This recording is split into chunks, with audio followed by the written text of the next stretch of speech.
There is a podcast about an island in the North Atlantic where people have been looking for an incredible treasure for more than 200 years.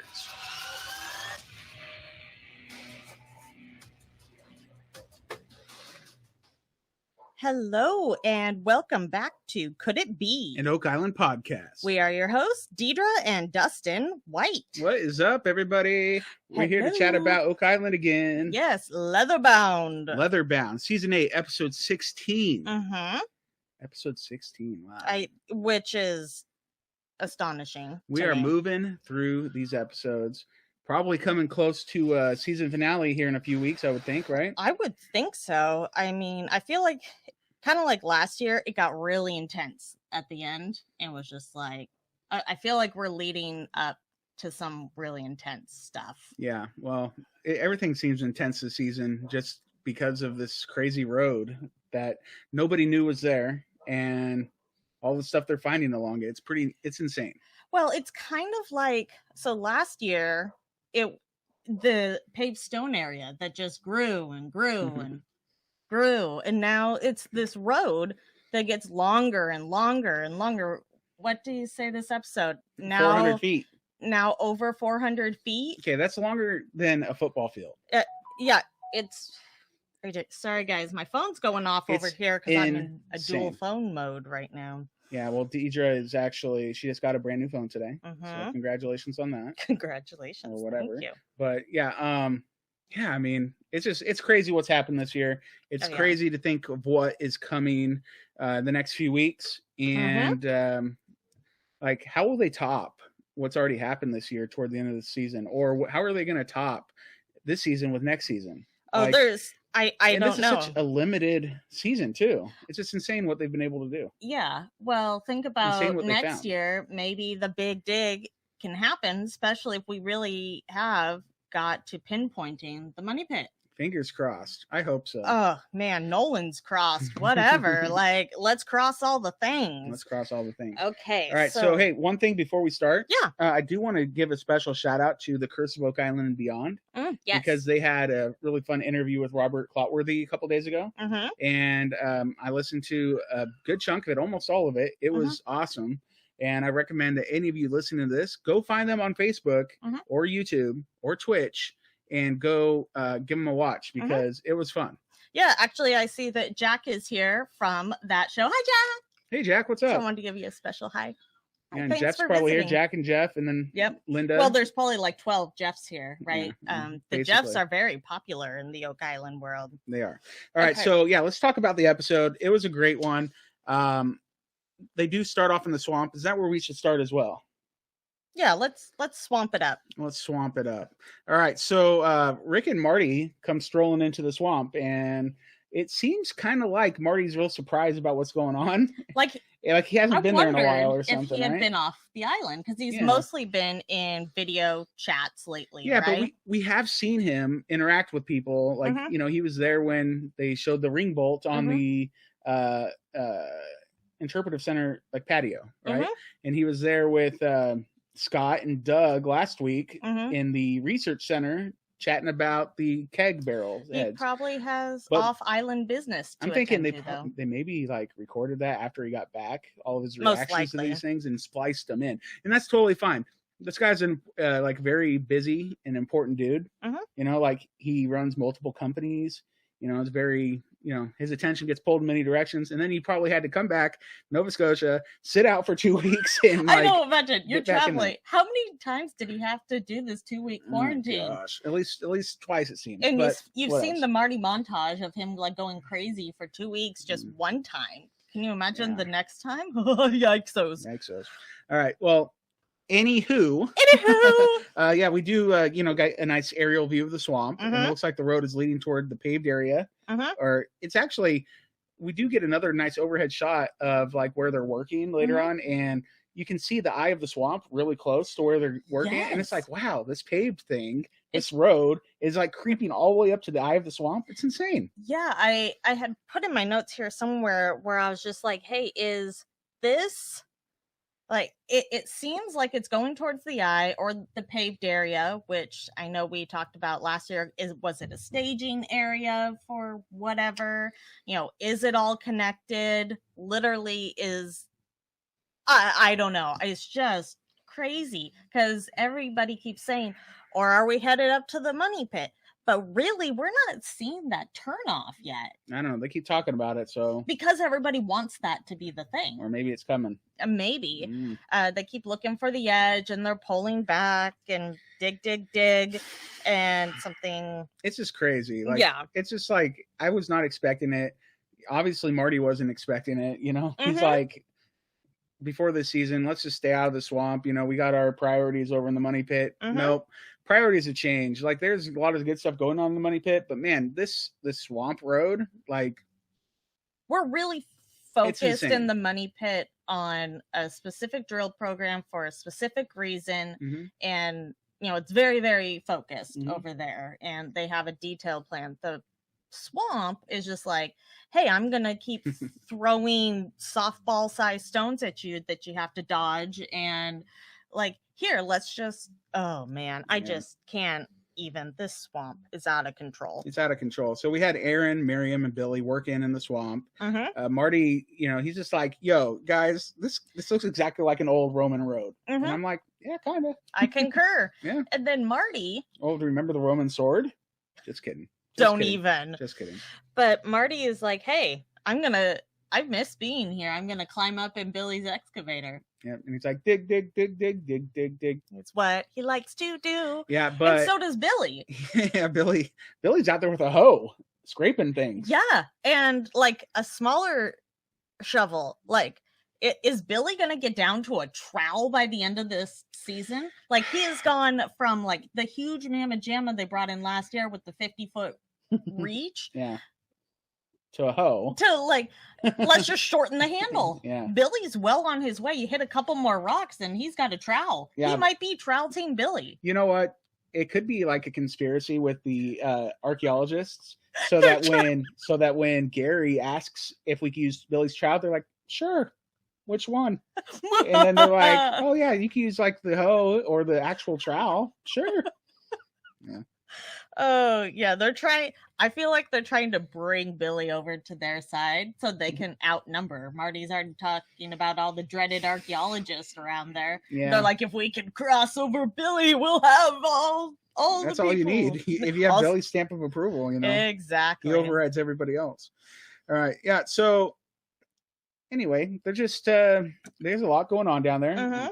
Like you said, Marty jumps into the rig, says, hey, I want to get to digging.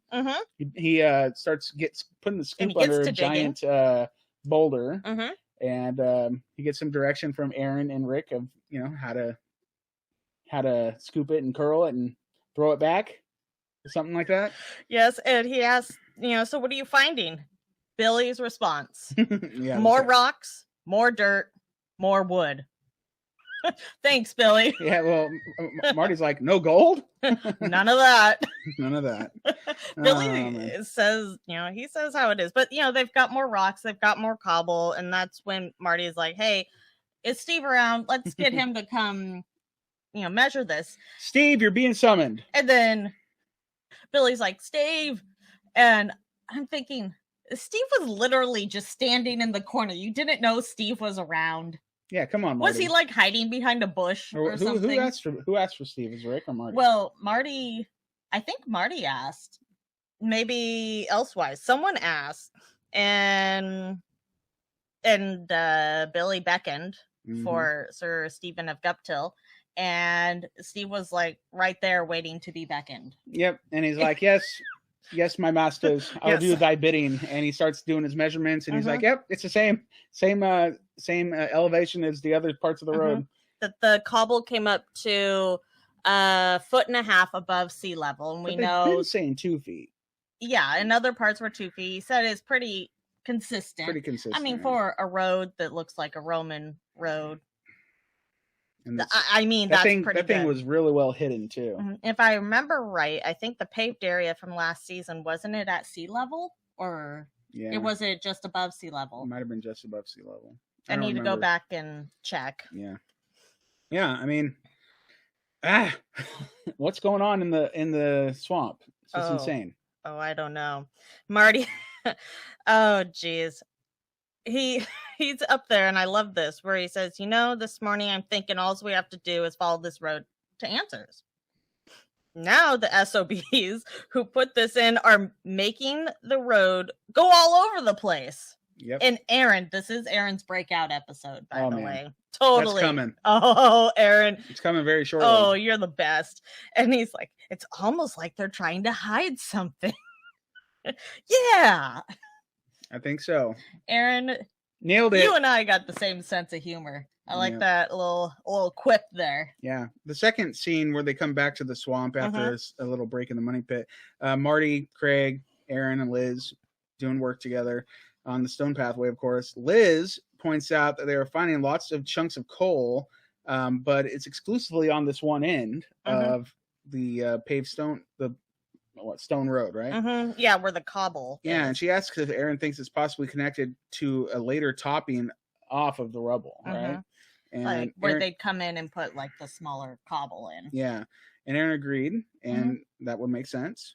And then we had the most special moment of the whole episode. Oh man, Aaron, you're the best. Okay, at least I felt like we felt like Aaron should really have his own couple moments. Usually we have a Clotworthy moment and that's it. Oh. But maybe we should give Aaron a moment to have which was the best Aaron. What's the best Dr. Aaron Taylor. Why did you clip him out? I did. Okay, let's hear him. Let's get with the first one. Oh. What's that? I found a piece of leather strap. He's totally teasing. I found a leather piece of strap. I was like, oh, you gonna do a little dance there? So is this gonna be a real vote? Maybe. Maybe I'll do you want me to? I'll put out. This will be an exclusive vote for Facebook. There we go. An exclusive here. Yeah. Well, in the Facebook group. Yeah. And then we'll play the winner next week. What is that clip? But going up against? You know what it's going up against? Let's hear it. My favorite Aaron quote. Oh yeah, girl. I'm sorry, Aaron, but that had to be added to the soundboard. That was really good. Oh yeah, girl. I think we rewatched that part just like 3 times. We're like, he's mocking at first with his leather, and he's like, "Oh yeah, girl." Oh yeah, girl. I feel like he was cheering me on. That's why I'd like to say. So, Aaron, welcome to the soundboard. Yeah. Woo! You've officially made it. Yeah. So then we go into a Clotworthy speculate moment where he asks if it could be related to other pieces of leather found this year, such as the boot hill. Could it be? Could it be? Aaron calls Craig over and says, yo. I laugh because I feel like we've had this discussion whether people are yo people on the team because you say yo or bro. Yo, bro. It's official. Craig is a yo kind of guy. Yo. That's yo, right. My shirt's purple. No, pink. All right. So Aaron points out that he would be interested in getting the leather dated because of where it was found in between the rocks. And it wouldn't have just floated there. It was there. It was in the upper levels and is now down to the lower level. And it would assume that it would have to be something modern. But it doesn't seem to be that. So what is it, Yes. What is it? Especially since what does Craig say? Well, Craig asked, could it be like a bootstrap? Bootstrap Bill? Oh. My first, at least thought is it Bootstrap Bill's bootstrap? Is it Pirates of the Caribbean? Yeah. Probably Bootstrap not. Bill? Probably no. Not. No. But he was sure footwear. So we could have some pirate footwear, or this could be Columbus's boots. I mean, we've already got his heel. Yeah. Why not? The one was found like 100 feet underground. One was found in the cobbled road. Whatevs. His shoes were falling apart. Leave the guy alone. Poor guy. You figure someone with like the name of Columbus, he would have had a decent pair of shoes. All right. Aaron says that if it would have been something you have cinched like a watch or belt, I mean, it could have been something like that because it did have. They noted it had these little holes in it. So makes sense. And so they bag it and tag it, and they say, "Well, we'll get it checked out later." Yes. And should we actually just talk about that right now? Let's do it. Okay, so we know, so they hand off the plastic bag with the leather in it to Doug and Charles, who tag in to run it up to Dawson's print shop in Halifax. Yes. Where they meet Joe Landry. That guy. And they bring him the piece of leather. And they give him, some context as far as where they found it. Yep. But Joe points out, after he takes a look at it, it's fairly thick. Mm-hmm. And it's more like leather you would find, or it's, what kind of animal they say? Cow. Yeah, it's cow leather. And his first initial assessment, because of the holes in it, was, like from a boot or something. Like I said, they're really on the footwear. On the footwear. Mm-hmm. So. Yeah, but, they're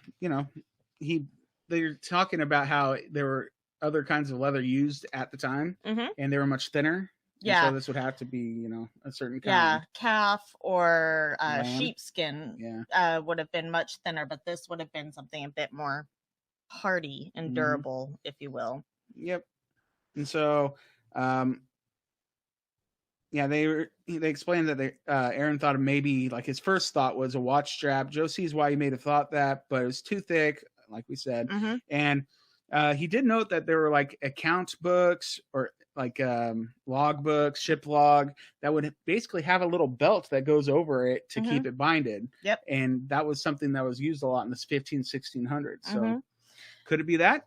Could Maybe. it be? It could be. We learned a little bit about Joe there, that when he was working in Europe, that he got to work with books from the 15 and 1600s. I was like, wow, that's actually really cool. Can you imagine? Well, if you go to the pawn shop in Las Vegas, they have books there that are from the 1600s, I bet. I see them buy it on Pawn Stars all the time. Whatever. I was excited, and you just totally killed it with Pawn Stars. Meh. Anyways, so Doug says now they have the possibility that this could be part of a medieval ledger. Joe kind of gives him a look. But they do also flash back to Doug talking about the Duke d'Anville and the ship's log. Yeah, that is like my favorite theory. It really is. It's my favorite. The one with where Doug talked about having that ship's log and talking about all this treasure. And it says that they had to go bury it deep in a hole off the seashore. And like, oh, I loved it. That's the best theory. And like Doug didn't just like write that himself, like that came from somewhere. From some time. Who wrote it? Was it part of the treasure that's on Oak Island? I don't know. I mean, it was so spot on. It was eerie. Yeah, and I love seeing the Duke d'Anville's image pop up again. I'm like, hey, look, it's Alex Lagina. Totally looks like Alex Lagina. Alex is definitely incarnate. Like, yeah, he's like a doppelganger for the Duke d'Anville. Yeah. Ancestry, will you please work on their background and see if it goes back to the Duke, because this is uncanny. Yeah, pretty spot on. It's good stuff. So Doug says that they now have a possibility that this could be part of a medieval ledger. Yeah. And what? I said I already said that, but that's okay. I didn't say medieval. I did. Oh, medieval baby. I just wanted a chance to say medieval. Oh, baby. my bad. Yeah. But what? Sorry. On. Doug says, what would you need if you were putting a large amount of treasure underground? Maybe a ledger to tally the deposit. And Charles points out that they could be tracking how much money they put in the pit. That was the first time I've heard of the money pit referred to as the pit, but I kind of like it. I've always heard of it as a money pit. Yeah, money pit, not the pit. Okay. Kind of like the Blob. Woo. The pit. It's like a movie title. Sure. No? Okay, fine. All right. So Doug says the next thing to do is some DNA testing and testing for the tannins. Like, I've done so much. Leather? I've done so much tanning of leather in my life. Like so much. Are you being sarcastic? No, I was a leather worker in World of Warcraft. Oh, give me a break. That doesn't get out of here. Okay, fine. Tell me what you actually know about tannage. I click a button, and it merges the things together, and I get something else. Okay, so you don't. So Doug asks if there's anything that would be used, the tan leather that would say, specifically not be from North America, that could give them some different location. Mhm. And Joe says yes. In particular, a blackthorn tends to be used just over in Europe. So that would be something. Mhm. Then Doug says next they need to do DNA testing and testing for tannins to hopefully get an origin. All right, cool. All right, so back to the swamp to wrap that up. Yep. So when we arrive back at the swamp, we have Rick, Aaron, Miriam, Alex, Gary, Doug, and David Fernetti all hanging out and It's doing a some work. party. Yeah. Like Where all was- where hands was on Billy? deck, all hands on road. Where was Billy? Uh, He's slacking off? no, never. He's Never. probably up the road looking for more of it, or he's looking for Probably with his hoe. Just doing like he's digging down to the depth. He's scooping it all away, one hoe stride at a time. He's shaving it down so he has a trout. That maybe he's going to steal Laird's new fancy one. Maybe. He wants one like Laird. He's ordering it. Mm-hmm. Yeah, so looks like they're doing their thing. Rick pulls up what looks like a piece of red pottery. Aaron says it looks like it could be a piece of red earthenware, and Rick says that the date Aaron points out, or Rick asks the date, and Aaron points out it could be early because they couldn't get the kilns very hot, so it's quite porous. Mm-hmm. And apparently, there's a test you can do to know if it's earthenware or not. All you gotta do is lick it. It's not the Littman's test. It's the Lickman's test. And I just laughed. I couldn't help but laugh. So Aaron's got some great one-liners, Mhm. and now he's licking pottery. Yeah, and I when he's doing that, like I know you're like squeamish. You're like, I'm like thinking, I wonder if it's brackish. Oh, of course I thought that. And then, like, even Rick looked like, you're gonna lick it? Dude, you took a giant chug of water last season to see if it was brackish. I don't want to hear it. Aaron can lick pottery and not get Yeah. in trouble from Rick. Yeah, Sorry. Rick, bro, you're cool. You're awesome. I'd love to hang out with you, but it's kind of gross last year, bro.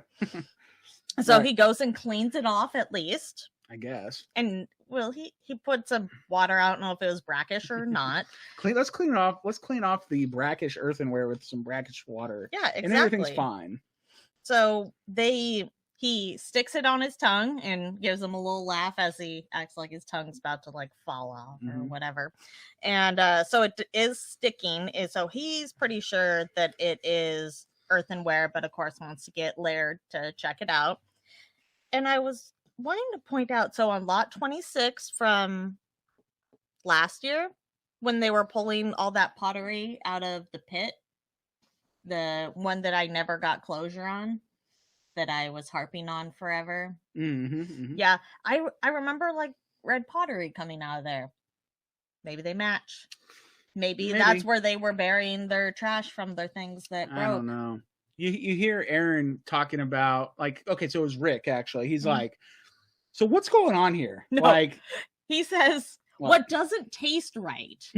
yeah. I'm like, are you tasting that brackish water again, Rick? Are you licking the pottery too? Are you licking the pottery too? Yeah, no. Okay, so what doesn't taste right is that there's finding barely anything on this crazy road that took probably hundreds of people to build, and then where like over where Samuel Ball lived, one guy or maybe his family, but like a much smaller group, if maybe 2 or 3 people, or maybe one. I don't know if he I don't know his whole background, but like they're finding every sort of thing over there. Like, did you see Gary's flags? Yeah. How many flags does he have over there? Like 100? A bazillion. Yeah. Like, so there's flags everywhere. There's all sorts of artifacts, but there's like nothing on this road except for some coal, a couple pieces of broken china earthenware or whatever. Yeah. And there's like nothing. Yeah. And like he said, there's like no drinking vessels, no pipe stem, anything that you would assume you would be there from plenty of people being there. There's not, but if to only find like one piece, that's definitely I'm cleaning up after myself for a reason. Yeah. Leave no trace. They were leaving no trace when they were doing that stuff, let me tell you. So, all right. Well, that's kind of the end of swamp work. Is it really? Yeah. So you want to go to lot 25 or money pit? You know what, let's lot 25 and finish up with the money pit and war room. All right. So over on lot 25, we got Gary and Rick who are out there going to do some metal detecting. We got Gary and his lucky digger. Clotworthy explains that because Laird Niven, Laird Niven, they're allowed to do this. So thanks, Laird. Because Laird's in his happy spot. We get a nice view of Laird like digging in a corner. He's a big fan of the Samuel Ball site. He's like, guys, and he looks so happy. You just got to do what you got to do. I got to do what I got to do. I know. It's all good. He looks so happy. Yeah.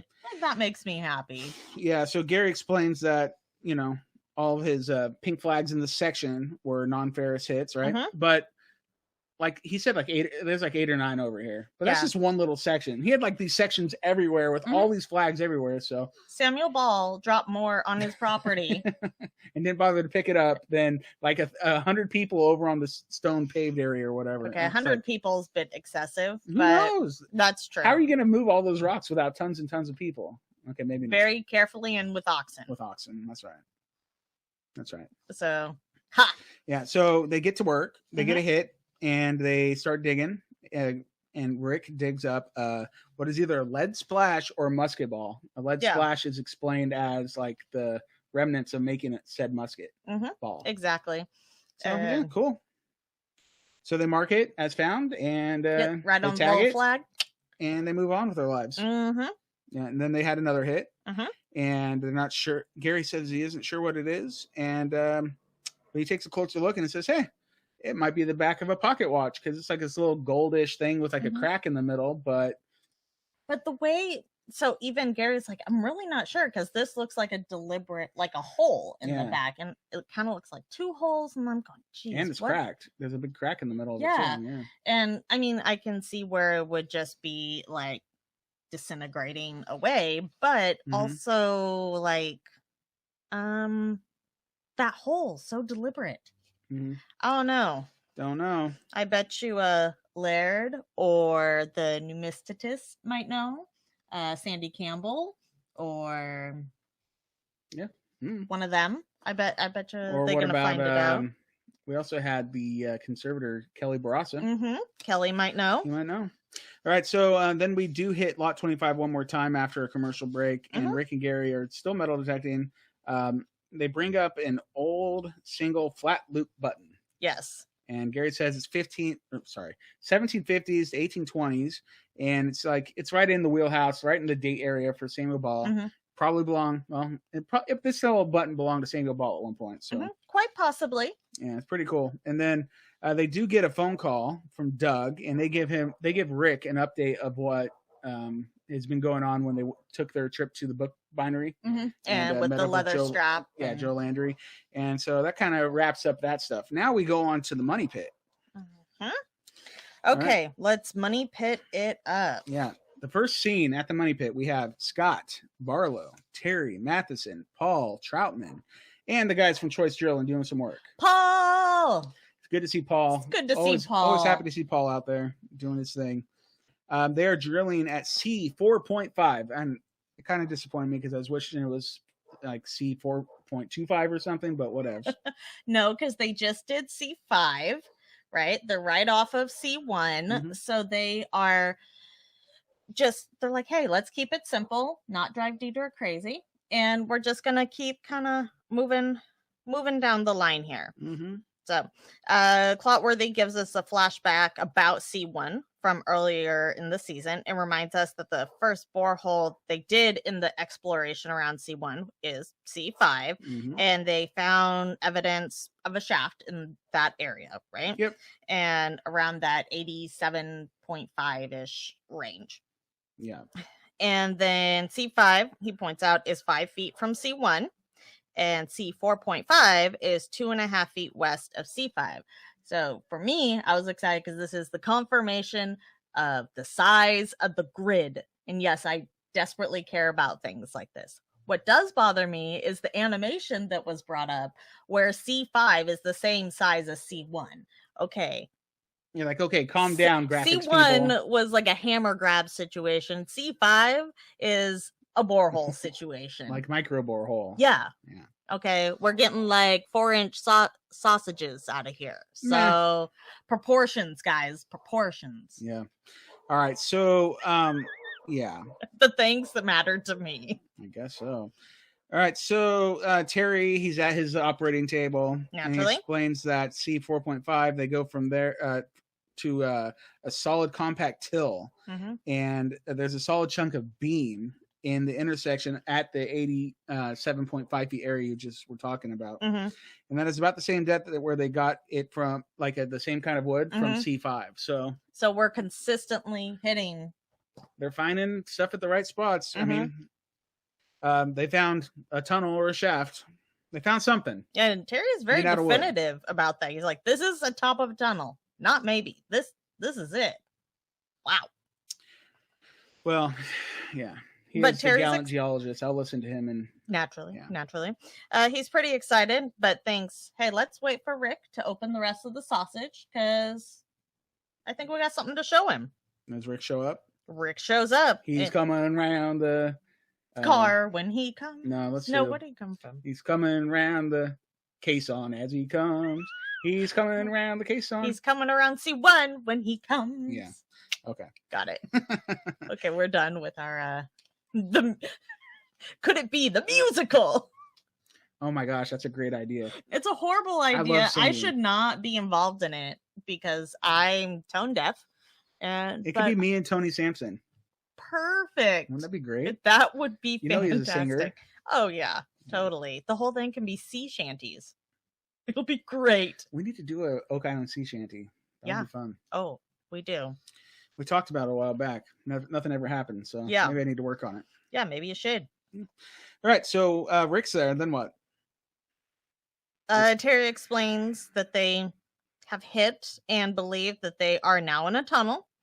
And Rick responds with the fact that the depth that they hit in C5 is just so similar to the depth here. So that's a really good indication. They're being so consistent. And Terry, it's right on the money similar. And I was like, good pun, Terry. Good pun. Right on the money pit. Right on the money. Similar. Rick says that they shouldn't forget that the reason they did this program in the first place was to find the money pit. And at this point, the money pit has to be to the west. And he's kind of pointing to the area on the map that's like west and a little bit north of what they projected originally of the 13-foot area based off the Tupper shaft. Yeah. And he says that's the only place it could be on this grid, right? Yeah, and based on this grid. But Scott Barlow says, we definitely agree. He says, I agree 300%. He said, I agree 100%. He said 300%. Okay. I heard it. Okay, you can hear it, but I listened to it multiple times and checked the closed captioning. I know, but I think the closed caption person typed it wrong. I think he said 300%. I mean, that's pretty.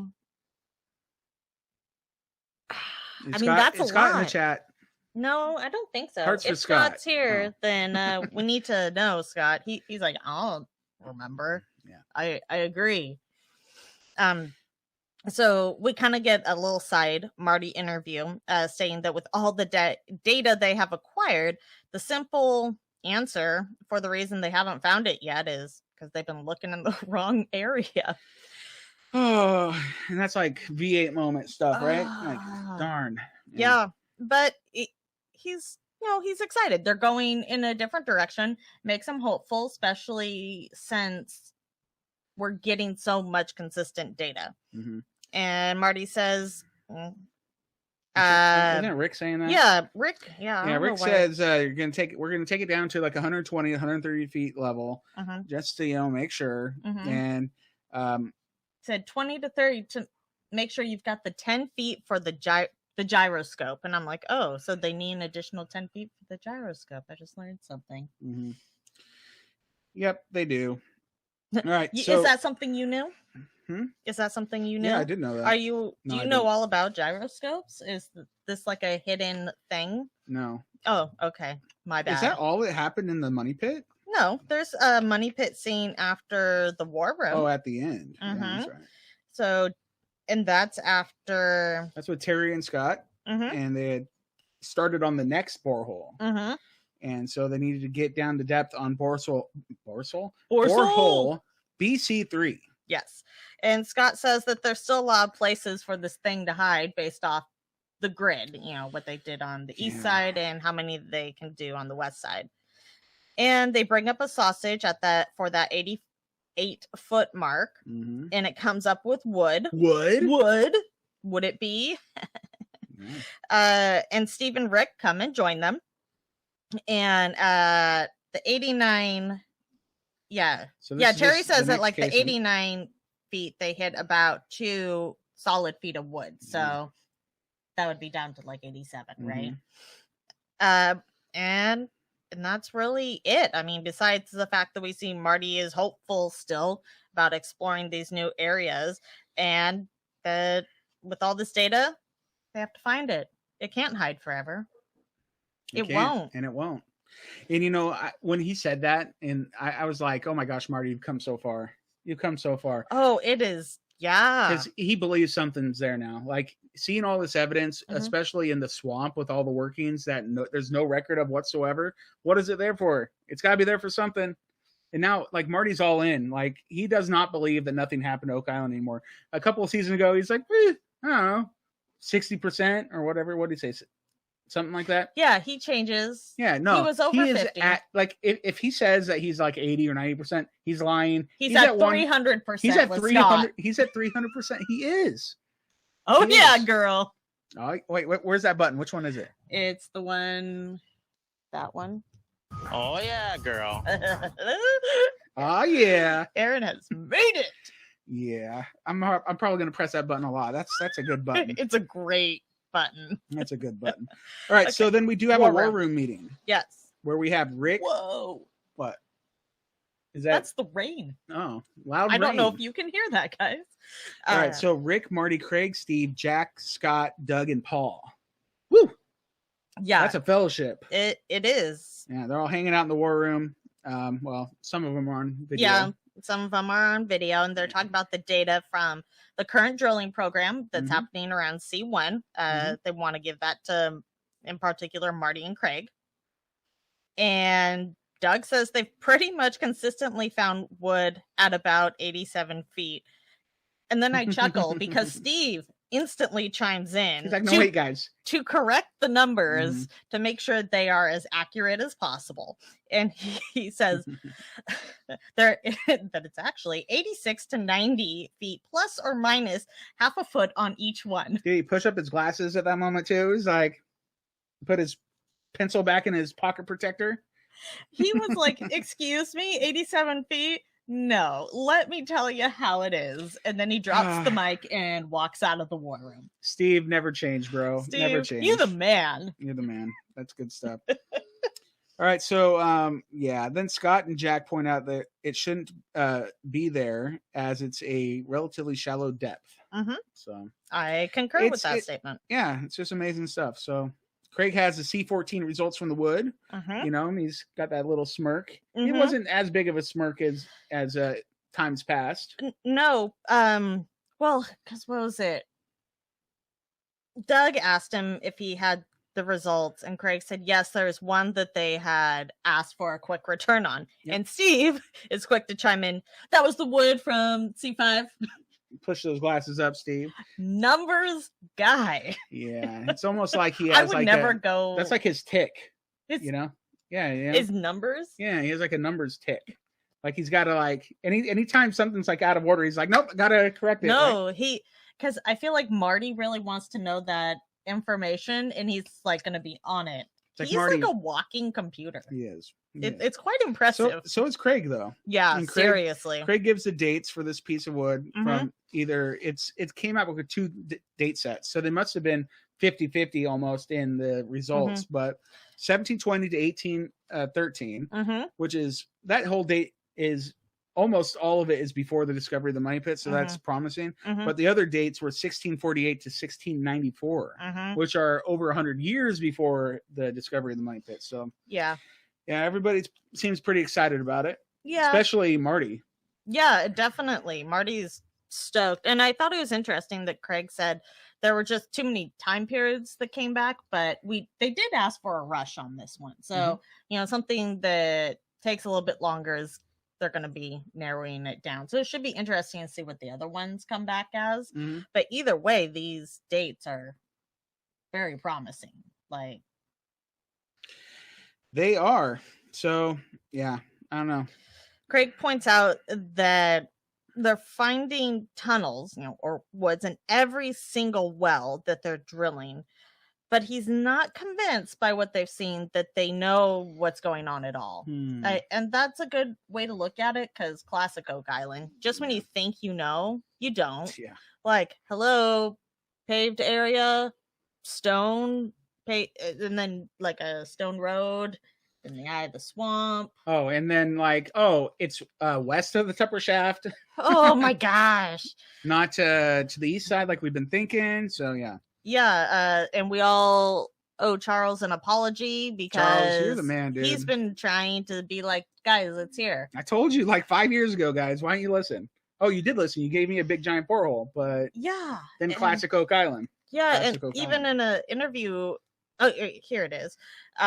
Marty says that that the data around C1 is encouraging, and that they never thought there was anything up there. And to Marty, C1 was a long shot when Charles proposed it.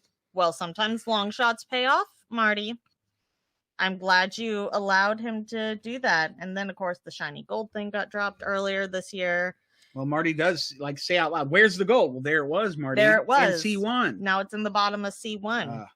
Oh, man. Yeah. So that's it. That was the episode. Let's talk about the next time on. Yeah, but before we do, I just want to say real quick, we kind of did rush that a little bit. Yeah. For our podcast listeners, because we are in a little bit of a crunch time.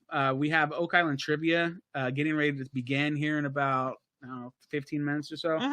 And so we apologize that we rushed through a little bit of this, but we know you still love us. All right, it wasn't too bad. No, I mean, Aaron made it onto the soundboard. Hey, so. if you like this voice thing on our soundboard, click hearts or laughing in the on the chat. Oh yeah, girl. I want to see some hearts and some laughter. I guess that's hearts for Dr. Aaron Taylor. Yeah, or laughing. It's good stuff. Aaron, thank you. That was worth its weight in gold right there. That's the we gold. found gold Aaron's this episode. One-liners. He's the man. That's good. Oh, jeez. All right. So next week on The Curse of Oak Island. Yes, Marty pulls a stake up out of the stone road. Mm-hmm. Kind of crazy. Yeah. Are these similar stakes as what Nolan was pulling out? Was he literally pulling them out of the stone road? I don't know. It's crazy. Mm-hmm. And then we see an expert, Terry, who says this looks to be 16th century or before. Yeah, right? we've seen him before. He actually took them to the Overton Stone a couple of seasons ago. So it's exciting to see him back. I know. I'm excited. I recognized him as soon as I saw him and his hat. Yeah, I can't pronounce your last name, Terry, but it begins with a D. I was going to say Devereaux, but I think that's wrong. I don't know. But Terry, it's good to see you on the screen again. Go ahead. Let's see here. They get more wood in the money pit. Shut up. Nuh-uh. Terry says that it's interesting and probably the edge of a tunnel, because it did kind of look like the wood looked a little different. So hopefully it's the edge of the tunnel. Yeah. Let's see here. Gary, he's very excited. Pulls up something round with an insignia of the crown and rose. Who knows? It looks very important. Probably belonged to the Duke d'Envie himself. Well, and he said something about it maybe coming off of Samuel Ball's cane. Yeah. And then, we get a shot of one of their experts from the Fortress of Louisburg. Mm-hmm. And I'm wondering if they're talking about this artifact in particular, because I'm assuming this is a royal... This looks like an insignia from royalty. I can't put my finger on it. Maybe they can. Yeah, probably. She says that it's incredible, and it does seem to match what they have in their collection. And who knows what they're talking about, but I'm putting my money on that thing. Okay. Mm-hmm. And Rick says, we have found the smoking gun. Dun dun dun. Could it be? Oh, yeah, girl. Sorry, that's not going to get old for a little while. Oh, it's kind of like when all the Terryisms got added in there. Oh, bingo. Yeah, that's good stuff. Say something awesome, you get added to our soundboard. Yep. All right, Oh, so is that geez. it? Well, we have Clotworthy moments. Clotworthy. Woo, woo. All right, so we had a Clotworthy vote last week. I don't remember the options, but we did have a winner. We and did. Is it this one here? No, yes. Okay, so the winner of last week's Clotworthy moment vote by you, the listeners, was Old wood? Is it possible the team has found not only more evidence of ancient man-made workings deep underground?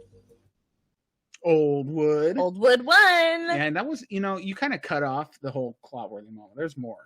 I'm sorry. Do you ever do these? I could, but you're like, But what? you're like a What am dictator I? here. You're like, I am not. yeah, I you're would- like, it's my way or the highway. Okay. From now on, you can take over. I can pick the Clotworthies? Yeah, you better record them and upload them from now on. You heard it here first. Dustin is going to take on some kind of technical challenge and he doesn't know how to use a computer. Okay, so I'm going to do it. And then, it'll make it easier to do Clotworthy moments in the future because I'll have picked them out and I'll be able to listen to them as much as I want. This is great. This does sound great. This is I'm great. game. All right, so if you want to, or actually, let's do the. Why don't we listen to him before you tell him to vote? You needs to calm down over so there. Are they these two here? Yes, they are. All right, so the two Clotworthy moments going up against each other this week are, here's the first one. The top of a tunnel found some 87.5 feet deep in borehole C 4.5. Could it be? It could be. Could it be the top of a tunnel? Probably. They keep hitting the top of the tunnel. At C5. Yeah, when you dig down, you're going to hit the top of a tunnel before you hit the bottom. So, well, that's good. All right, so that Clotworthy moment is going up against a notched leather strap found on the stone road in the swamp. A notched leather strap, huh? Wait. Oh. What's that? I found a piece of leather strap. Oh, that's good stuff. Aaron, you're the best. Oh man, that's good stuff. All right, so that'll never get old. All right, so those are the Clotworthy choices. If you want to be, if you want to go down in Oak Island podcast history, you can vote to choose the Clotworthy moment of the week. All you have to do is go to facebook.com/Oak Island Podcast, go to our groups tab, click on it, join our group. Yeah, man, that sounds like a lot. It is. And then you could go to that group and you'll find the link or find the post with the choices. Click on the one you like most, register your answer, and or you can do it on Twitter. Go to twitter.com/Oak Island Pod and you can vote there. And yeah, well, next week we'll tell who won. Yay! Yay! Okay, so you've told them where we are on Facebook. Yep. Which is at Oak Island Podcast. You can also find us on Instagram at Oak Island Podcast. We already know we're on Twitter at Oak Island Pod. You can email us, oakislandpodcast@gmail.com. Yeah. And speaking of emails, we have an email that you don't even know about. I don't. Ooh, that's a Bobby Dazzle. All right, Is it a top pocket find? We have an email from a listener. His name is John S. Okay. Okay, so John. The subject was new huge fan. All right, he says, "What's up, D&D? Hey, my name is John, and I'm from Iowa. And could it be another fan of? Could it be Oak Island Podcast? The answer is yes. Yay! My wife and I are huge fans of Oak Island. We call ourselves Okies instead of Acorns. Ooh, I think it sounds better. That's what I like it. Yeah. Just wanted to let you know I love what you do. Just finished the interviews you did with you both did, and they were incredible. Listened to Tony as the last one, and it was possibly the best. You two do great work. Got good podcast voices. Wow, that's nice. Really? I think my voice is kind of annoying. So this is great. If your voice was annoying, I would let you know because I have to live with you, and I have to hear it like all day, every day, and I love it. You have a great voice. Talk, except here. Okay. Sometimes I talk. All right. Yeah, and he says, I don't understand how you have kids and can find time to record a podcast. Us either. Yeah, well, we barely find time. Grandma's here right now. Yeah. I got 3 and I can barely find time to play my guitar. All right, got a question for you. We are huge Josh Gates fans also. Uh-oh. I know, I don't know if I've seen the episode you're on. Can you tell me so I can make sure I've seen it? Oak Island is the best. Thank you for filling in my time between Tuesdays and the wait for Oak Island. I work third shift, so in an odd way, you guys have kept me company. Aw. And great company at that. Hope you two have an awesome day. This is the longest email I've ever written. Ha ha ha ha ha. Thanks for your time. Take care. Thanks for your time, John. John, thank you. Like, that warms my heart. Yeah, that was really, really nice. Thank you, John. You're awesome too. And if you want to find us on Expedition Unknown, because we're kind of famous. Yeah, famous. We were on one episode. Yeah, we were on one episode of Expedition Unknown last year. It's called Cracking the Secret. You could go to like Google and type in Expedition Unknown, Cracking the Secret, and it'll give you a link to the episode. And you can just watch it right away. Yeah, it aired October 2018, 19. Oh, yeah. Sorry, I thought you meant like October 28th. No. October of 2019, yes. Yes. Just over a year ago. It was amazing. Josh Gates, cool guy. Super nice guy. Yeah, we do it again. Yeah, in a heartbeat. Why not? Yeah, why not? All right, so that's it. There is one more piece of business. We do have an Oak Island voicemail line. If you'd like to call us, you can do so 360-836-4549. And do it if you want. Yep. Please, leave a message. Be like John and give us an email and tell us how awesome we are. It really helps us. And like, it makes me feel really good about myself and what we're doing here. Seriously. John, you're awesome. Thanks again. Anything else we need to do? No, we have trivia here tonight that we're going to start shortly. Tomorrow we have pregame. Yes, Oak Island pregame, Facebook.com/OakIslandPodcast at 5 p.m. Pacific, 8 p.m. Eastern, 1 hour before the Curse of Oak Island airs on the East Coast. You can join us and we just chill, have a good time, chat about what we think is going to happen in the next episode. And whatever else you guys tend to, you bring to the table. It's our chance to get to know you.